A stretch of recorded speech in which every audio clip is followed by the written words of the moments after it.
من دخبخ زدیسای میگم کو امی یهودو اگر کار کنن بگن که ما کار میکنیم والله قسم ختم یهودیو من آمادم برای همکاری کردن تا با سفارات بزرگترین در تاجیکستان سفارات اسرائیل آماده هم برای دادن.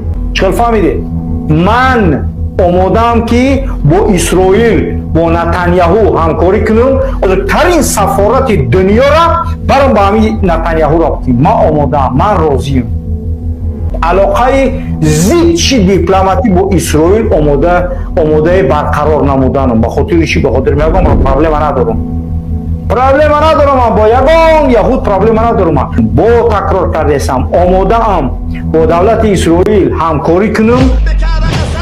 سیاستمدار هم میداند که یهود دشمن است، غلام هم میداند که یهود دشمن است، انسان جاهل و احمق هم میداند نصارا دشمن است.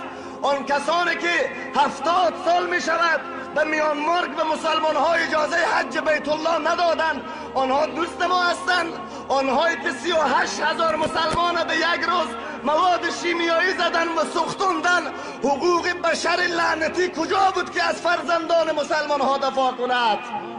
آیا در میانمار کو در برما سال گذشته اطفال را پست نکردن زنده؟ اطفال را نسوختوندن؟ اطفال را از در شمشیر تیر نکردن؟ کجا بود؟ ما دهشتگر و وحشتگر نیستیم، ما افراطی نیستیم. ما میخوایم عامل به کلام الله و بنده مسلمان و مؤمن و با ایمان از دنیا بریم. آیا رسول الله صلی الله علیه و سلم در غزوه بنی قریظه با یهود چی رفتار کرد؟ چرا انقدر انسانها را از در شمشیر بیرون کرد؟ محمد رسول الله، محمد فرستاده الله است و کسی که به نبوت و به جهاد و به دعوت و به توحید رسول الله ایمان نداره اون کافر بین المللی است. با این کس شک و شبه نداره. بخونه 1000 سال نماز بخونه، بگه 1000 سال کلمه بگه 1000 میلیون دلار انفاق بکنه، باید زندگی 23 ساله رسول الله ایمان داشته باشه. والذین معه اشداء علی الکفار، اصحاب رسول الله تاجیک و ترکمن و ازبک و پشتون، شافعی و مالکی و حنبلی، تبلیغی و وهابی و سلفی نام نداشتند. اصحاب رسول الله بین خود تشدد نداشتند، بین خود مناقشه و مجادله نداشتند، بین خود بغض نداشتند، در علیه کفار خیلی شدید بودند. آی ملت اسلام، بیایید همه‌تون دشمنی خود را در علیه یهود خبیث اعلان بکنید. بیایید همه‌تون دشمنی خود را در علیه نصارای پلیت اعلان بکنید. بیایید همه‌تون دشمنی خود را با دشمن الله و رسول اعلان بکنید. نکنیم امت را از این پیشتر چکه چکه نکنیم. این امت بیچاره را دیگه پارچه پارچه نکنیم. یکی از انرژی ها و خواسته های دشمنان دینمون همین است که ملت فرق شود، چکه چکه شود، به سمت و قبایل تسلیم شود. باید یک ملت واحد بوده باشیم، در علیه کفار سختگیر بوده باشیم.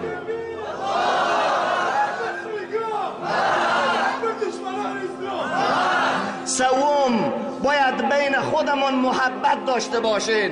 محبت زبانی نه، به زبان نه، باید از دل محبت داشته باشیم.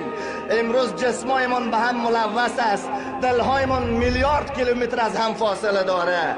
نشستایمان نزدیک است اما دلهای ما خیلی از هم دور است. باید دلها را نزدیک بکنیم. بس از خودنمایی و ریاکاری بس است، بس از شهرت و القاب والله قسم هلاکت است بر ما. بیاییم که یک کمانکه مخلص بشیم. اصلا قرآن کلام الله است، قابل کم کردن و زیادت نیست. نبوت و 23 سال دعوت و ارشاد و جهاد و قتال رسول الله میار کم کردن و زیادت کردن نداره. زندگی و قربانی اصحاب رسول الله صلی الله علیه و سلم مکتبی اساسی است که اگر ملت ها عمل کردن با آیت جهاد و قتال و دشمنی بر یهود و نصارا را تا پی القاعده و تروریست میگذارند، اگر کشتن و شمشیر زدن رسول الله را در احد و بدر و حنین و به اصطلاح در غزوه بنی قریظه سربریدن یهود را تروریست و دهشتگر میشناسند، دشمنان بدانم که اگر محمد تروریست بوده ما همه یک تروریست جهانیستیم. به این تروریستی یقینا تا لحظه یک قطره خون باشه ادامه خواهد دادیم. نعره تکبیر! تکبیر. زنده باد اسلام، زنده باد پاسداران اسلام. مرگ به دشمنان اسلام، مرگ به دشمنان محمد. پاینده باد راه محمد. آیا در زندگی 23 سال دعوت رسول الله جنایت های متنوع یهود از شکمبه شتر انداختن بر سر رسول الله، از آب دهن پرتاب کردن تا به به پاها سنگ زدن، تا شیب ابی طالب محاصره اقتصادی کردن، دخترها را به طلاق مواجه کردن، همین جنایت هایی بود که یهود در علیه رسول الله صاحب اخلاق، صاحب مصلحت، صاحب بصارت، صاحب حکمت کردن. اما همین یهود جنایت به او سرحد نرسید که در دوران رسول الله و صحابه قرآن را به تیر زده باشند، مگر بعد از دورانی که اعمال و عقیده و جهاد و سیاست رسول الله و صحابه از بین امت رفت. گاهی وقت از قله های آمریکا اعلان شد که قرآن به تیر زده می شود، گاهی وقت اعلان شد که عکس خنزیر کشیده می شود و رویش محمد نوشته می شود، نعوذ بالله. گاهی وقت اعلان شد که قرآن در زندان ها به دشویی انداخته می شود. گاهی وقت گوانتانامو و ابو غریب آماده شد که حتی انسان های مسلمان و مصلح و متقی و بی مصلحت و بی محافظه‌کاری ناسالم را حتی به سگان جنگ دادن. آیا این یهود از کدام آدرس دوستی ما شده است؟ انسانی که افراد و تشدد وابسته با انگلیس، وابسته با پاکستان و ایران و آمریکا نبوده، اون محمد صلی الله علیه و سلم بوده. اگر رسول الله به کفار جهاد و قتال و دشمنی کرده، همه این نظام و حکومت با این ملت باید دشمنی خود را با یهود خبیث اعلان کنند. آیا اعلان میکنند؟